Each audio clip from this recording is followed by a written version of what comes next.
Democratic Party and President Biden does have some things they could be using that they've done that has benefited clearly Black and Latinos, but it's not connecting. So you're seeing this, as the polls indicate, Latinos and Black men go the other way because they're not getting their message to the ground in the way they should. I don't know what track record of success he's referencing there, but you know, things are bad for the Democrats when even Sharpton is trying to reach for some way of justifying it all. But his solution? Well, to focus on this.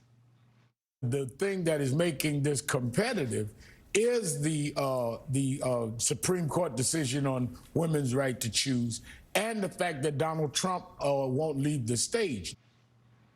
Well, Reverend Al, if that's your strategy, then keep it going, because you're going to kiss the Hispanic vote goodbye.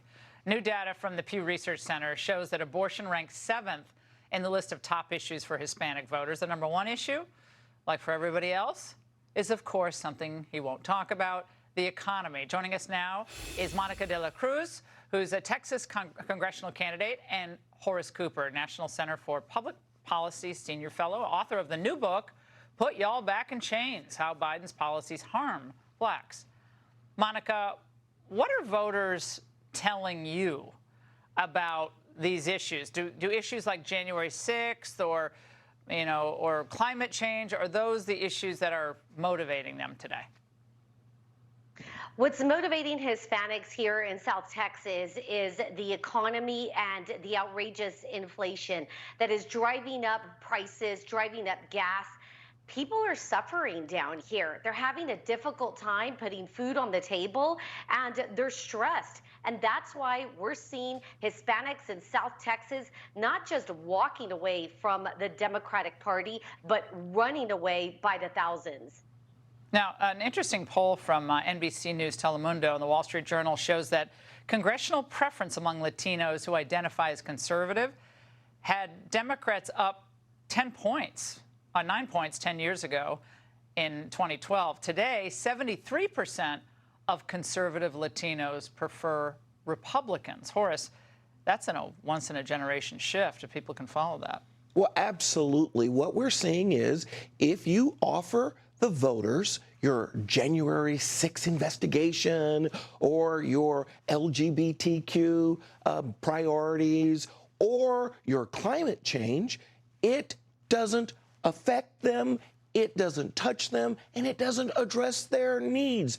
Basic conservatives, whether they're Latino, whether they're Black, whether they're white, there are certain issues that they care about, and these are not among them. They repel them.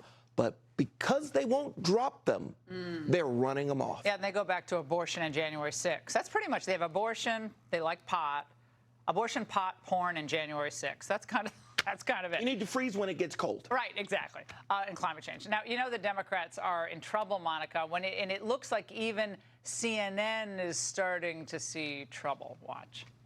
Crime is an issue that Republicans love to talk about. You see it in a ton of their ads. Why? Because which party do you trust more on crime? Look at that. Republicans at plus 23 points. The more that voters care about crime, the worse it is for Democrats. I mean, Monica, he was trying to kind of flick it off, like with a vocal inflection there. But is it a surprise that voters should care about their own family's safety? That's somehow a shock to some of these commentators. Well, that just goes to show how out of touch the Democratic Party is with voters in general, but specifically Hispanic voters. Hispanics believe in law and order. They want a strong border. They believe in strong laws and us enforcing them. We're seeing this here at the border, where we have a large Border Patrol sector right here in Texas 15. We want law and order, but this is also a humanitarian crisis when it comes to our border security. We're seeing these illegal immigrants being taken advantage of by the cartels. And it's just sad that the Democrat Party refuses to acknowledge the crisis that's happening here and how it's affecting not only our border communities, but our entire nation. Now, Cori Bush was on Good Morning America, and she defended her slogan. You're one of the few Democrats now who still says, let's defund the police. Are you worried at all that that could hurt some of your colleagues going into the midterm elections? See, the thing about defund the police is we have to tell the entire narrative. People hear defund the police, but you know what they'll say? Say reallocate, say divest, say move. But it's still the same thing. We can't get caught up on the words. Horace? She's stuck on stupid. She absolutely doesn't get what the issues are that the American people care about. That they're still doing defund the police, Monica. I mean, just having the words said on television and a nod by a member of Congress, that and they think that January 6th is going to drive people to the polls? Monica, real quick. Laura, just comes down to this. They just don't care about what Hispanic voters and what voters in general think and feel. Well, but Liz Cheney's going to save them. All right, Monica, Horace, great to see you both.